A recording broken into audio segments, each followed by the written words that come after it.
Hello students, welcome back to Lekhankan Vidyapeeth. एक बार फिर से स्वागत है आप लोगों का ऐसे चैनल, ऐसे प्लेटफॉर्म पर जहां पर आपको social studies, science, English, math सारे सब्जेक्ट्स अवेलेबल हैं। मेरा नाम है लाइबा और मैं पिछले 7 सालों से सोशल स्टडीज पढ़ा रही हूँ।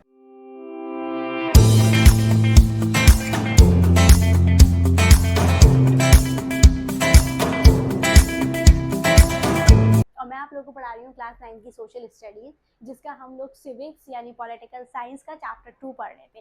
चैप्टर 2 का पार्ट 1 हम लोग ऑलरेडी कवर कर चुके हैं। अब हम इसका पार्ट 2 करते हैं। तो चलिए स्टार्ट करते हैं। हम लोग पढ़ रहे थे कि किस तरह से एक कॉन्स्टिट्यूशन को बनाने में बहुत बड़ा एक लोगों ने मतलब कैसे कॉम्प्रोमाइज़ किया। कॉम्प्रोमाइज़ भी शायद एक छोटा वर्ड है, क्योंकि नेल्सन मंडेला ने अपनी लाइफ का एक गोल्डन पीरियड जो है वो पूरा जेल में गुजारा था। तो 27 ईयर्स जो है नेल्सन मंडेला ने जेल में जो है गुजारे थे। अब हम उसी के आगे पढ़ रहे हैं, साउथ अफ्रीका कॉम्प्रोमाइज। देखो साउथ अफ्रीका का क्या कॉम्प्रोमाइज रहा। After long negotiations, south Africa whites and blacks reach a historic compromises. तो साउथ अफ्रीका में बेसिकली क्या लड़ाई थी, वहां पर लड़ाई थी ब्लैक और व्हाइट की। तो एक बहुत लंबी उन लोगों ने लड़ाई लड़ी। White agreed to majority rule and one person, one vote, plus basic right for the poor and workers. Black agreed majority rule wouldn't be absolute and would not take away white minority property. वो लोग ये कहते क्योंकि जो ये थे white थे वो मेजॉरिटी में थे और जो ब्लैक थे वो माइनॉरिटी में थे। तो ये तो हमेशा से होता चला आया है, मेजॉरिटी माइनॉरिटी पर पहले बहुत ज़्यादा रूल करती थी। तो ये जितने भी आपके वाइट पीपल थे ये कहते थे कि 1 person 1 vote plus basic right for the poor and workers, यानी कि इसके लिए इन्होंने एग्री करा कि हाँ हर पर्सन का एक वोट होना चाहिए और सबको जो है बेसिक राइट होने चाहिए, चाहे वो पुअर हो चाहे वो वर्कर्स हो। और ब्लैक ने भी इस चीज़ को एग्री किया। चैलेंज क्या था, how to implement this compromise and maintain trust. The solution was to write down rules that everyone would abide by a constitution. अब देखो प्रॉमिस तो हो गया, वाइट ने ये प्रॉमिस कर लिया कि ठीक है हर पर्सन का एक वोट होगा, एक राइट होगा और सबको राइट्स मिलेंगे, और ब्लैक ने भी एग्री कर लिया। लेकिन अब इसकी मतलब कहते हैं ना, ये तो आपने मुंह से बोल दिया, बट इसका रिटर्न में सबूत क्या है। तो वहीं से बात निकली कॉन्स्टिट्यूशन की। आप कैसे ट्रस्ट कर लोगे, मैंने आज आपसे बोल दिया मैं आपको 10 लाख रुपए दूंगी, ठीक है, कल मैं मना भी कर सकती हूँ। तो उसको मैं अगर रिटर्न में दे दूंगी तो आप वो चीज कहीं पे भी एज अ प्रूफ दिखा सकते हो। तो वही चीज, वहीं से बात निकली कॉन्स्टिट्यूशन की। अच्छा, सबसे पहले बात कर लेते हैं कि व्हाट इज कॉन्स्टिट्यूशन। कॉन्स्टिट्यूशन होता क्या है। A constitution is the supreme law determining relationship among citizen and between people and government. मैंने पहले भी आप लोगों को ये बताया था, इसकी डेफिनेशन मैं अगेन बता देती हूँ।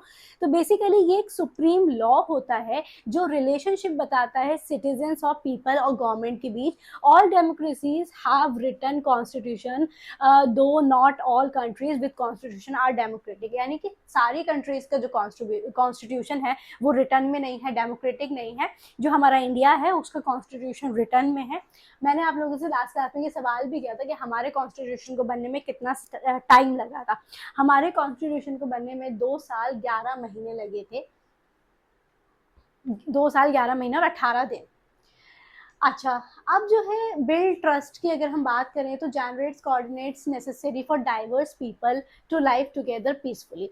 सबसे पहले देखो इसमें एक बात की जाए तो ये एक ऐसा कोऑर्डिनेशन था जिसमें डाइवर्स पीपल यानी अलग अलग पीपल, काले हों गोरे हों छोटे बड़े हर तरीके के लोग जो है एक साथ पीसफुली रह सकते हैं। ये बहुत अच्छा था। प्रोटेक्ट्स राइट, जो लोगों के राइट्स से उनको प्रोटेक्शन मिली। Lay down limit on government powers and defines citizens right, यानी कि हर एक सिटीजन के राइट को जो है वो डिफाइन किया गया। Defines power, specific how government will be constituted and who has decision making authority. यानी गवर्नमेंट की भी एक पावर को, एक अथॉरिटी को एक स्पेसिफिक वो दिया गया, दर्जा दिया गया, यानी गवर्नमेंट की भी एक पावर का पता चला। एक्सप्रेस एस्पिरेशंस, और इससे जो है एक एस्पिरेशन एक्सप्रेस हुई, यानी कि reflect people vision for creating a good society. लोग जो है एक अच्छी सोसाइटी को जो है क्रिएट कर सके, ये एक एस्पिरेशन के तौर पर जो है स्टार्ट हुआ constitution.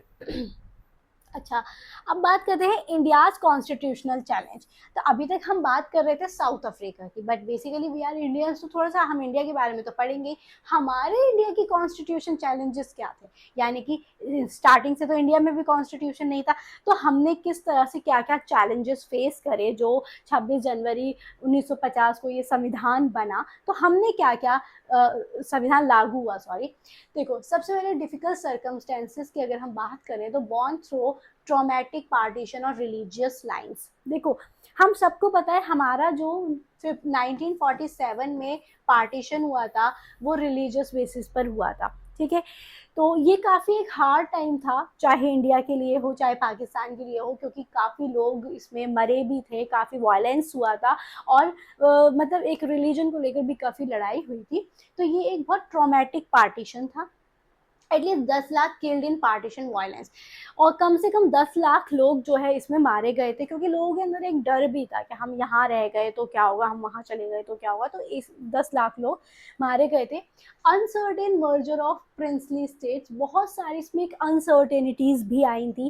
People transitioning from subject to citizens, और लोगों ने बहुत सारे इसमें सफ़र किए थे, बहुत सारा इसमें सिटीजन्स का लॉस हुआ था।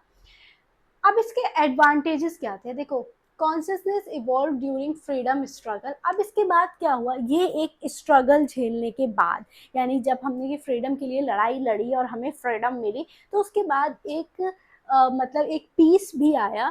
Basic values accepted by all leaders, यानी कि जितनी भी बेसिक वैल्यूज थी वो सारे लीडर्स ने जो है एक्सेप्ट करी। Experience with colonial legislative institutions, और बहुत सारे लेजिस्लेटिव इंस्टीट्यूशन, यानी लेजिस्लेटिव जहाँ पर कानून बनाया जाता है वहाँ मतलब बहुत सारे कानून बनाए गए। लर्निंग फ्रॉम अदर डेमोक्रेसीज, और बहुत सारी जो डेमोक्रेसीज थी हमसे पहले, जिन कंट्री में डेमोक्रेसी आ चुकी थी, उनसे बहुत सारी सीख ली गई। तो ऐसा होता है ना, जो हमसे पहले पास आउट कर चुका होता है हम उससे सीख लेते हैं कि क्या एग्जाम में आया क्या नहीं आया। सिमिलरली इंडिया ने भी जो हमसे पहले डेमोक्रेटिक थे उनसे सीख ली। Path to the constitution, constitution का पाथ क्या था, देखो सबसे पहले 1928 की बात कर लेते, तो ऐसा नहीं है कि हमें आज़ादी 1947 में मिली थी तो 1947 से ही कॉन्स्टिट्यूशन की बात चली थी। कॉन्स्टिट्यूशन की बात बहुत पहले से स्टार्ट हो गई थी। सबसे पहले 1928 की अगर हम बात करें तो Motilal Nehru and 8 Congress leader drafted a constitutional for India, यानी मोतीलाल नेहरू और इसके अलावा 8 लीडर्स और थे जिन्होंने कॉन्स्टिट्यूशन को ड्राफ्ट किया था। उसके बाद 1931 आ जाता है, कराची सेशन। देखो, उस टाइम पर कराची जो हमारे इंडिया में ही पड़ता था, आप अब फिलहाल ये पाकिस्तान में है, तो कराची में एक सेशन हुआ था, resolution outline independent India's constitutional framework. तो मतलब एक रिवॉल्यूशन हुआ था कि इंडिया को जो है एक पर्टिकुलर कॉन्स्टिट्यूशन होना चाहिए और इंडिया एक इंडिपेंडेंट कंट्री होना चाहिए। तो देखिए 1937 में election held to provincial legislature providing valuable institution experiences, यानी कि इलेक्शन हील्ड कराए गए और देखा गया कि ये जो है क्या क्या आपका एक्सपीरियंस, मतलब किस तरह से कॉन्स्टिट्यूशन होना चाहिए नहीं होना चाहिए 1937 में। और उसके बाद 1946 में constituent assembly election held in July, यानी कि ये जो है आपके कॉन्स्टिट्यूएंट असेंबली इलेक्शन जुलाई में हील्ड किए गए, ठीक है। जिसमें बेसिकली जो मकसद था वो कॉन्स्टिट्यूशन की ही बात करना था। अच्छा, both early documents committed to universal adult franchise freedom equality and protecting minority rights, leader gain confidence to learn from French revolution. देखो, फ्रेंच रेवोल्यूशन का नाम आ गया। फ्रेंच रेवोल्यूशन हम लोगों ने हिस्ट्री में पढ़ा था। फ्रेंच रेवोल्यूशन आइडियल्स से लोगों ने बहुत कुछ सीखा, लोगों के अंदर कॉन्फिडेंस आया कि फ्रांस कर सकता है तो हम क्यों नहीं कर सकते।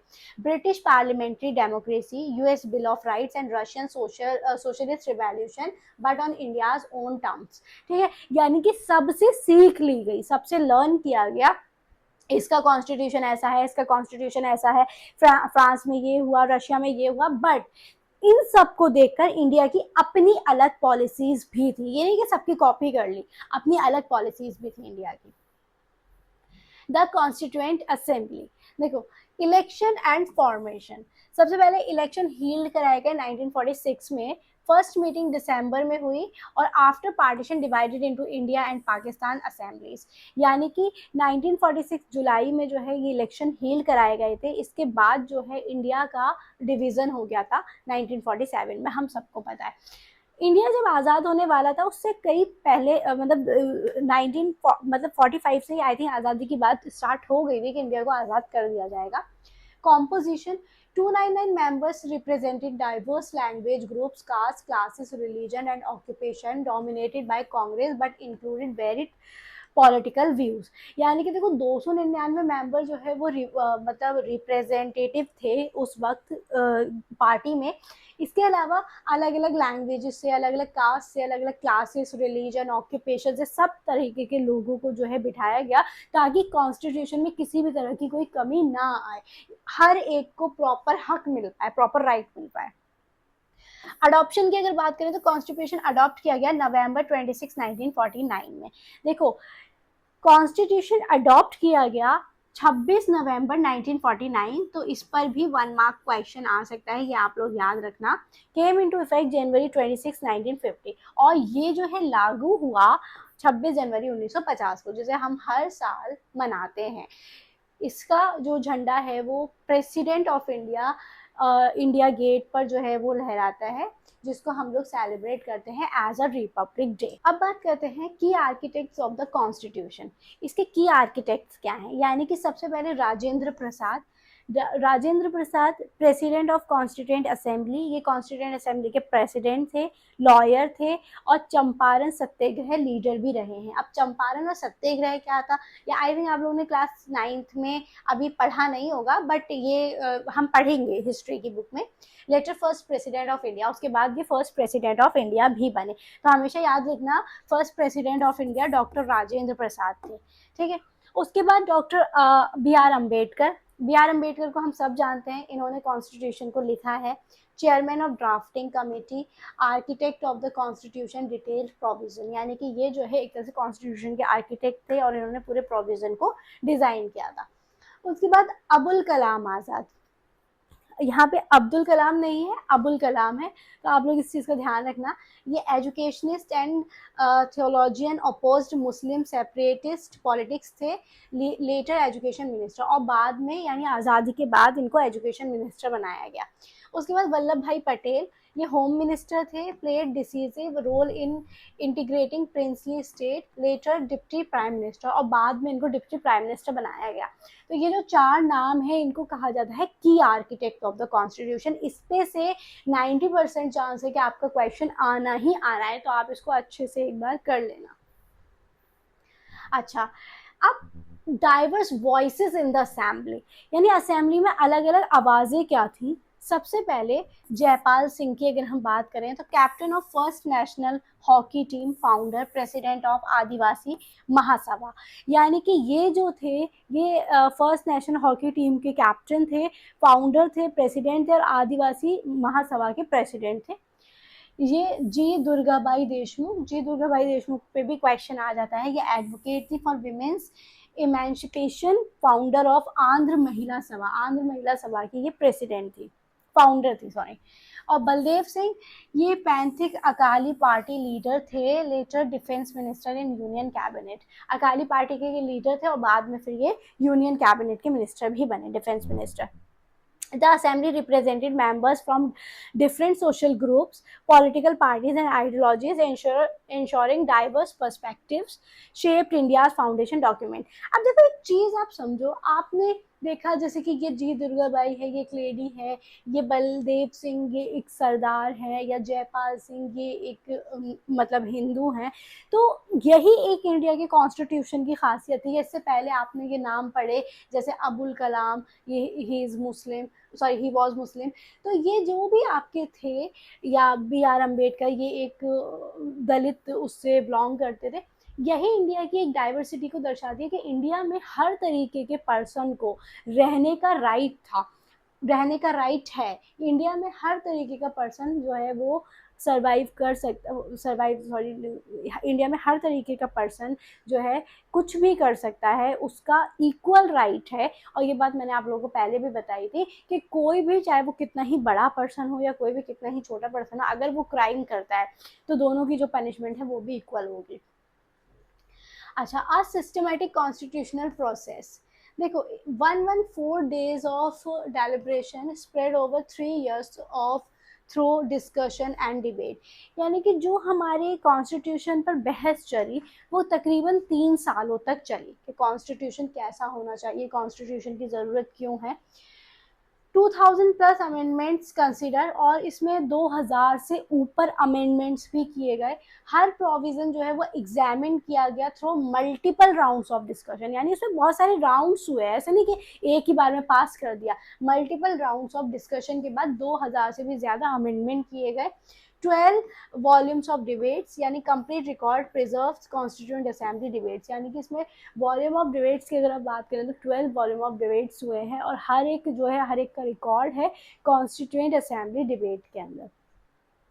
The assembly works systematically, openly and consciously. Basic principles were decided first, then a drafting committee prepared a draft for clause by clause discussion. Every document and word was recorded, providing rationale for interpreting the constitution today. देखो, ये जो इतनी सारी मेहनत की गई constitution को लेकर, ये आज हमें फ़ायदा देता है। ये सब लोगों ने कितनी मेहनत करी, बट आज हम लोग कितनी पीसफुल लाइफ जी रहे हैं। हम कहीं भी कुछ भी कर सकते हैं, कुछ भी बोल सकते हैं, कहीं पे भी जा सकते हैं, किसी से भी मिल सकते हैं, अपना वोट डाल सकते हैं। इफ अगर हम लोग 18 प्लस हैं और हम लोग कोई मेंटल उससे नहीं वो है, तो हम लोग कुछ मतलब वोट डाल सकते हैं। हमारा वोट उतना ही मैटर करता है जितना एक किसी बहुत बड़े सेलिब्रिटी का करता है। तो ये जो है, जो कॉन्स्टिट्यूशन सारा बनाया गया, इसको हम आज इंजॉय कर रहे हैं। Why accept this constitution? अब ये कॉन्स्टिट्यूशन जो है वो क्यों एक्सेप्ट किया गया? देखो, broad consciousness reflects not just members' views but a broad consensus of its time. No major social group of political party has questioned its legitimacy over 7 decades. यानी कि अगर हम बात करें ब्रॉड की, तो आज जो है तकरीबन 70 साल हो चुके हैं हमारे कॉन्स्टिट्यूशन को बने हुए। 70 साल से, मतलब 70 प्लस बोलेंगे, 70 तो नहीं बोलेंगे, 70 प्लस बोलेंगे। तो इस पर जो है कोई मेजर सोशल ग्रुप और पॉलिटिकल पार्टी कोई पॉलिटिकल पार्टी क्वेश्चन नहीं कर सकती है। ये इसीलिए इस तरह से डिज़ाइन किया गया था। रिप्रेजेंटेटिव असेंबली, दो elected by provincial legislature, not universal franchisee, it ensured fair geographical representation and included diverse political groups, languages, caste, classes, religion and occupations. इसको इसीलिए इसमें इस तरह के रिप्रेजेंटेटिव रखे गए थे ताकि कल को किसी को भी कोई प्रॉब्लम ना हो। इसमें हर तरह की लैंग्वेज, कास्ट, क्लासेस, रिलीजन या फिर ऑक्यूपेशन, सबसे रिलेटेड आपका जिक्र है, किसी को कभी कोई परेशानी नहीं आएगी। Transparent process, systematic, open and consensual working method through deliberation record for posterity, providing interpretive guidance। और इससे जो है एक आपको interpretive guidance मिलती है कि हमें इंडिया, अब देखो इंडिया ने हमें इतना कुछ दिया है, हमें इतना संविधान दिया है, कुछ भी करने का, कुछ भी कहने का राइट दिया, तो इंडिया के लिए हमारे में कुछ राइट बनते हैं। तो वही हमें जो है ये एक प्रॉपर गाइडेंस देता है कि हमें भी अपना रोल किस तरह से निभाना चाहिए अपने भारत के लिए। अच्छा, गाइडिंग विजन की अगर बात करें तो the constitutional philosophy reflects the dreams and promises of India freedom struggle, a vision for justice, equality and dignity for all citizens. यानी कि ये क्या करता है, ये एक विजन है जो सारे लोगों के लिए इक्वल जस्टिस, इक्वालिटी, डिग्निटी, सारे सिटीजन्स के लिए सब कुछ बराबर है, जो कि हमें इंडिया के कॉन्स्टिट्यूशन से मिलता है।